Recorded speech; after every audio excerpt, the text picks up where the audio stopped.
नए साल 2026 की आप सभी किसान भाइयों को ढेर सारी शुभकामनाएं। नया साल आप सभी किसान भाइयों के लिए कमाई के नए अवसर लेकर आए। साथ ही साथ इस साल आपकी कमाई 2 से 3 गुना हो, इसके लिए मैं आप सभी किसान भाइयों के लिए 1 एकड़ के कृषि मॉडल की जानकारी लेकर आया हूं, जिसमें हम 1 एकड़ के अंदर पूरे साल कौन कौन सी फसलें लगाएंगे, किस तरह से लगाएंगे, इन फसलों के लिए बीज का क्या चुनाव करना है, कितने एरिया में लगाना है, इस सभी की जानकारी मैं आपको दूंगा। इस कृषि मॉडल से आप सभी किसान भाइयों की आमदनी 2 से 3 गुना तक हो सकती है, क्योंकि इस कृषि मॉडल में मैंने 3 विशेष बातों का ध्यान रखा है। पहला, कि हम जिन भी फसलों का चुनाव कर रहे हैं उनका उस सीजन में सबसे अच्छा मंडी भाव देखने को मिलता है, जो हमारी बाकी की फसलें रहती है उनसे। जैसे कि हम जनवरी के महीने में 10 से 15 सब्जी वर्गीय फसलों की बुआई कर सकते हैं, लेकिन मैं आपको उन 2 से 3 फसलों के बारे में बताऊंगा जिनका आने वाले महीनों में अच्छा भाव रहेगा। दूसरी, जिस बात का मैंने विशेष ध्यान रखा है कि इन फसलों में कुछ फसलें ऐसी है जो कि आपको लंबे समय तक कमाई करके देगी। कौन सी है वो हम वीडियो में आगे बात करेंगे। और जो मैंने तीसरी बात का ध्यान रखा है कि 2026 में जिन फसलों की डिमांड ज्यादा रहेगी, साथ ही साथ आने वाले जो साल है उनमें भी उन फसलों की मार्केट में कई ज्यादा डिमांड रहेगी, उन फसलों का भी ध्यान रखा है। इसलिए यह मॉडल आपकी कमाई को 2 से 3 गुना तक बढ़ा सकता है। अगर आपको इस मॉडल पे भरोसा नहीं तो 1 एकड़ में आप अपने हिसाब से सब्जियां लगाइए, और 1 एकड़ में मेरे हिसाब से पूरे साल सब्जियां लगाइए। फिर इन दोनों का कमाई का आपस में कंपैरिजन कर लेना कि कौन से 1 एकड़ से आपकी ज्यादा कमाई हुई है। कई सारे किसान भाइयों ने बोला है कि मैंने जो 1 एकड़ का मॉडल बनाया था उससे उनकी कमाई उन्होंने जिस 1 एकड़ के हिसाब से लगाई थी उससे 2 से 3 गुना हुई थी। तो कई किसान भाइयों ने हमें बताया है कि हमारे मॉडल से उनकी कमाई बढ़ी है। अब इस 1 एकड़ के मॉडल के अंदर हम 2 सीजन में फसलों की बुआई करेंगे। पहला सीजन हमारा रहेगा 15 जनवरी से 30 जनवरी, और दूसरा सीजन रहेगा हमारा जुलाई का महीना। यानी कि इन 2 सीजन में हम पूरे साल में बुआई करेंगे। अब सबसे पहले हमें क्या करना है, हमारा जो 1 एकड़ का खेत है या 1 एकड़ की जो भूमि, इसको 4 बराबर हिस्सों में डिवाइड करना है। यानी कि प्रत्येक हिस्से में हमें कितनी भूमि मिलेगी, 0.25 एकड़। अब समझने के लिए हम इन सभी को नाम दे देंगे, पहला हिस्सा, दूसरा हिस्सा, तीसरा हिस्सा, चौथा हिस्सा। 1 एकड़ के जो पहले हिस्से में हम 15 जनवरी से 30 जनवरी के बीच में बुआई करेंगे अगेती भिंडी की, और इसके साथ में धनिया की इंटरक्रॉपिंग करेंगे। अब आपको तापमान का ध्यान रखना है। अगर आपके एरिया में तापमान जनवरी के महीने में 10 डिग्री से कम जाता है तो आप भिंडी के बीजों की बुआई फरवरी के महीने में करेंगे, और अगर 15 डिग्री के आसपास तक रहता है, 15 डिग्री से कम नहीं जाता है, तो आप अगेती में भिंडी की बुआई जनवरी के महीने में कर सकते हैं। अब यह समय 20 जनवरी को आता है तो 20 जनवरी को कर दीजिए। अब हमने इन दोनों फसलों को क्यों लिया है, क्योंकि अगेती में हम जब भिंडी की फसल लगाते हैं तो जैसे ही गर्मी का सीजन चालू होता है और हमें भिंडी की फसल से हार्वेस्टिंग मिलने लग जाती है, और इस समय पर भिंडी का जो भाव है वह 40 रुपए किलो बड़ी आसानी से किसान भाइयों को मिल जाता है। साथ ही साथ मैंने जो धनिया की फसल है उसकी इंटरक्रॉपिंग भिंडी की फसल के साथ में करने को कहा है, क्योंकि धनिया का गर्मी के सीजन में भाव 100 रुपए किलो, 150 रुपए किलो, 200 रुपए किलो कुछ इस तरह का जाता है। पिछले 2 से 3 सालों से मैं हर साल चिल्ला चिल्ला कर बोल रहा हूँ कि आप गर्मी के सीजन में धनिया की फसल जरूर लगाइए, क्योंकि धनिया का मंडी भाव हर साल हमें काफी अच्छा देखने को मिलता है, विशेषकर गर्मी के सीजन में। अब देखिए, गर्मी में धनिया के बीज का अंकुरण नहीं होता है, इसलिए हम भिंडी की फसल के साथ में धनिया की इंटरक्रॉपिंग कर रहे हैं, ताकि दोनों ही फसलों को तापमान अच्छी तरह से मेंटेन रहे, और गर्मी में भी आपकी धनिया की फसल आपको हार्वेस्टिंग करके भी दे, और साथ ही साथ आपको धनिया की फसल से अच्छा उत्पादन और अच्छी कमाई भी हो। भिंडी की फसल के साथ में धनिया की किस तरह से इंटरक्रॉपिंग करना है और अगेती में भिंडी की खेती कैसे करना है, इस पर अगर आप डिटेल में वीडियो देखना चाहते हैं तो सबसे पहले इस वीडियो को लाइक कर दीजिए। हो गया लाइक, और साथ ही साथ लिख दीजिए कमेंट सेक्शन में कि आप हमें इंटरक्रॉपिंग के ऊपर डिटेल में वीडियो लेकर आए। सिर्फ आपको लिखना है हाँ। भिंडी के लिए अद्वंत गोल्डन सीड्स की राधिका वैरायटी लेना है, और जो धनिया की उसके लिए आरके सीड्स या फिर नामधारी की सुरभि, इन दो वैरायटी में से किसी भी एक का चुनाव कर सकते हैं। अब 1 एकड़ का जो हमारा दूसरा हिस्सा है, इसमें हम टमाटर की फसल लगाएंगे। तो इसके लिए आपको 15 जनवरी के आसपास टमाटर की नर्सरी तैयार करना है, और 15 फरवरी के आसपास टमाटर के पौधों की खेत में रोपाई करना है। साथ ही साथ आप ऐसा भी कर सकते कि आप कहीं से नर्सरी लेकर आ जाए और टमाटर की नर्सरी 15 जनवरी के आसपास खेत में रोपाई कर दे। कैसे करना है रोपाई, मैंने एक वीडियो बनाया है, मैं बताऊंगा आपको इस पर कि कहाँ जाकर देख सकते हैं। लेकिन हम आगे बात करते हैं। तो अगर आप 15 जनवरी या फिर 15 फरवरी के आसपास भी खेत में टमाटर की रोपाई करते, तो गर्मी के सीजन तक आपको टमाटर की फसल से उत्पादन मिलने लग जाएगा। और पूरे साल में टमाटर का हमें सबसे अच्छा मंडी थोक भाव कब देखने को मिलता है? गर्मी के सीजन में।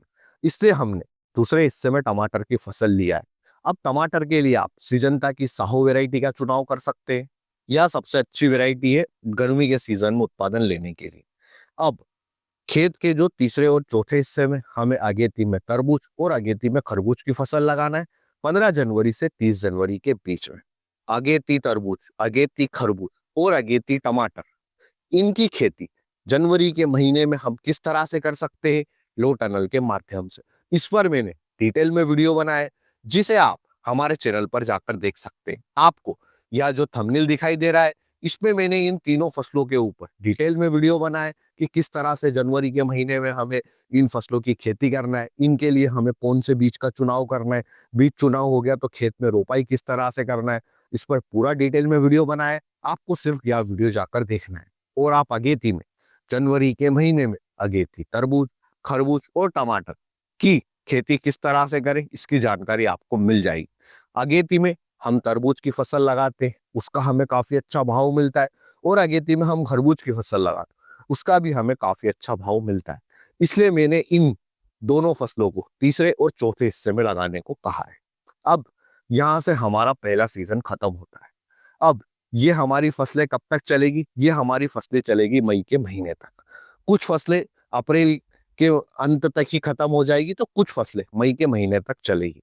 अब जून का पूरा महीना हमारा खाली रहेगा, इसमें हम खेत की तैयारी करेंगे। अगर किसी आने वाले सीजन में फसलों की नर्सरी तैयार करना है तो वे करेंगे। तो हमारा जो दूसरा सीजन है वो चालू होगा जुलाई के पहले सप्ताह से। अब इसमें भी हम 4 हिस्से ही रखेंगे, और इसमें हम पहले हिस्से में बुआई करेंगे मिर्च और प्याज की। तो मिर्च की फसल के साथ में हम प्याज की इंटरक्रॉपिंग करेंगे, और जुलाई के महीने में हम खेत में रोपाई करेंगे। तो हमें इनकी नर्सरी कब तैयार करना है? इनकी नर्सरी हम तैयार करेंगे जून के महीने में। मिर्च के लिए आपको महिको की नौ तेज या फिर वीएनआर की उन्नति, इन वैरायटी का चुनाव करना है।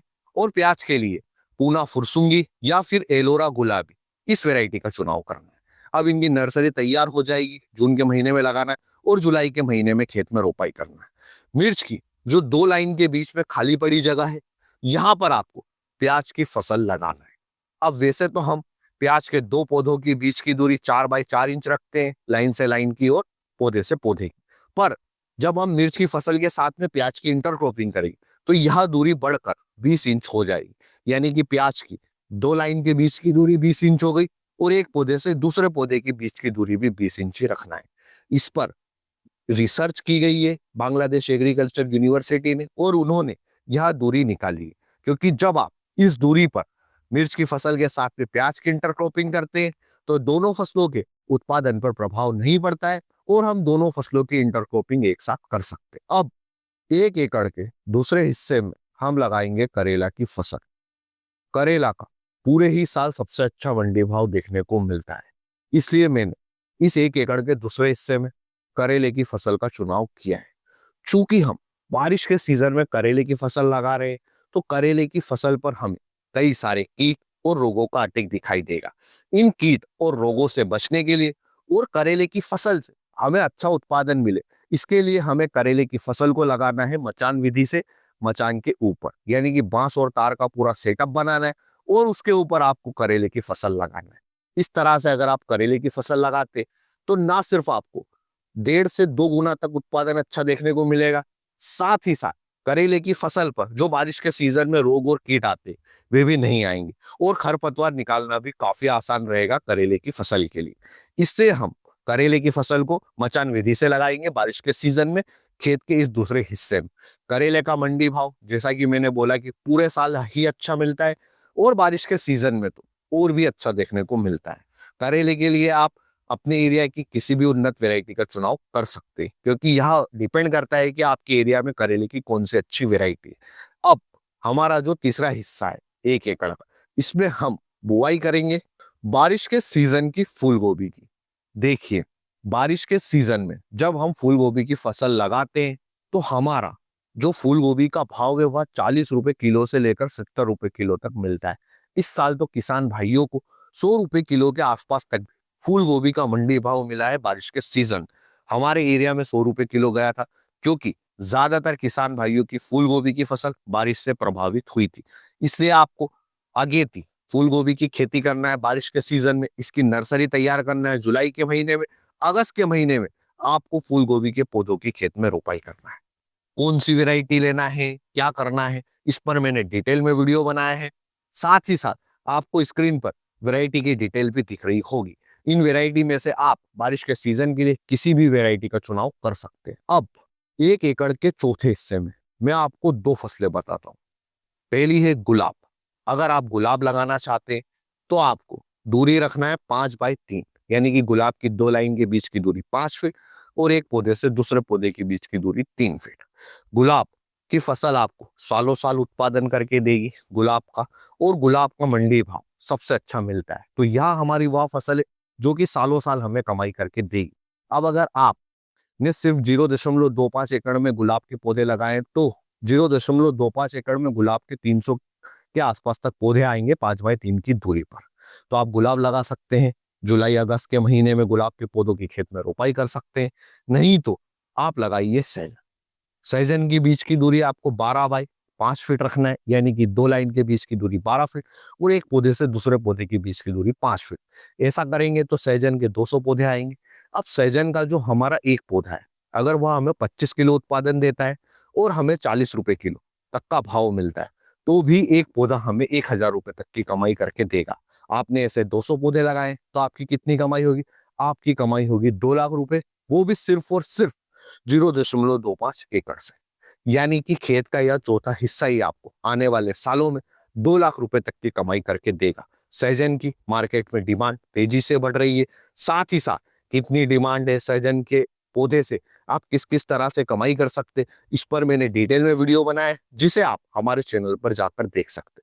तो अगर आप 1 एकड़ के खेत में मेरे बताए गए तरीके से 2 सीजन में बुआई करते हैं तो निश्चित ही आपकी आमदनी 2 से 3 गुना तक बढ़ेगी। इसी पैटर्न को आपको साल 2027 में फिर से उपयोग में लाना है। अगर यह आपके लिए सक्सेसफुल रहता है तो इस वीडियो में दी गई जानकारी अच्छी लगी तो वीडियो को लाइक करें, शेयर करें, और अगर आप अगेती में भिंडी की खेती किस तरह से करें और उसके साथ में धनिया की इंटरक्रॉपिंग कैसे करें, इस पर डिटेल में वीडियो देखना चाहते हैं तो हमें कमेंट सेक्शन में लिखें। हाँ, मैं जल्द ही इस पर डिटेल में वीडियो लेकर आऊंगा। धन्यवाद किसान भाइयों। जय जवान जय किसान।